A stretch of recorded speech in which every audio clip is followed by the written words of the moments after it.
going down there in Florida. In Florida, I guess those guys, they banged it out, and then, so South Carolina came up with the win, but it was a hard-fought game. You guys almost take the attitude Coach mentioned that, you didn't really need any help from anybody else because you guys still control your own destiny. We do, and that goes a long way. The more success you have, the more responsibility that you have, and, you decide how far you go or how far you don't go. And it just depends on the team, the heart of the team, and where our mindsets are. Were you rooting pretty hard for Georgia, or were you indifferent? I wasn't rooting for anybody. I like watching football. I'm a competitor.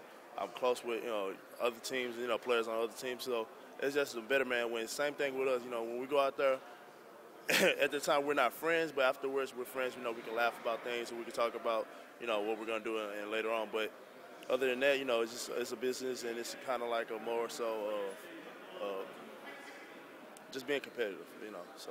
You've been in the huddle on a fourth down play. How often does it get brought up amongst the people's backs to just bat the ball down? I think it's just second nature, especially with me. I don't think about batting the ball down. I just go ahead and anticipate, and I try to make great plays. As well as the other defensive linemen on the D line, and I think that's what makes us stand out from a lot of people. That we don't exactly wait for the play to happen or think we're going to do it just right here. We're going to go and we're going to go as hard as we can, and what happens, it'll be the outcome, and it's good or bad. We're just going 110%. Does it get brought up? Do the coaches tell it? Is it like in the huddle before? Does it like there's a timeout? Do coaches bring it up? No. They worry about calling the plays, and we worry about going out there and playing football. And I think that's the reason why we have good playmakers on our team, because we have playmakers within the program. How difficult is it to prepare for one game knowing that you have to win two? Knowing that we have to win two, who thinks about that? Whether we win or we lose, we're going to go out there and play our balls off for 4 quarters, 60 minutes, 4 quarters. Whatever the outcome may be, you got to leave it all out there on the field. Now, we're not worried about losing. We're thinking about winning, but we take one game at a time.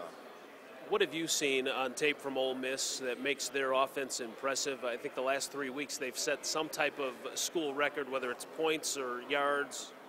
The quarterback is an outstanding athlete. He's a dual-threat quarterback.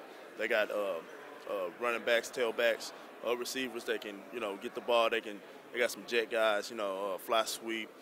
They got good offensive linemen that can block really well, and they do a great job of running. If you leave them open on pass, they make good plays. So it's the same thing every week. You just gotta trust your technique, trust your training, trust your discipline, and what we studied on film, and just go out there and apply it to the game. And the outcome may be, you win or you lose, and it all matters what you put into. You talked about their quarterback, Bo Wallace. He's a guy who does like to run. How do you adjust your pass rush for a guy who can step up and take off running? Go harder. I'm not gonna bring down a notch, for screens or anything, or whether he's gonna run or pass it. I'm just gonna go harder, and second nature is, and that's when second nature comes in effect. Is when you go hard like that, and even if you mess up on a play, as long as you're going 110%, some success is going to come out of it, and that's what we believe in. Just running to the ball, getting to the ball. Whoever has the ball, quarterback, running back, receiver, whether he's 7 yards down the field or 5 yards in the backfield, we're getting to the ball, and that's pretty much the success of our defense. Yeah, I guess the mentality is if he's dropping back to pass and you force him to run, you've taken him out of their play now. Now they're kind of on the fly. Right. So, just like you said, we got to force him into situations he's not comfortable being in, and, we'll see what the outcome of the game is after that.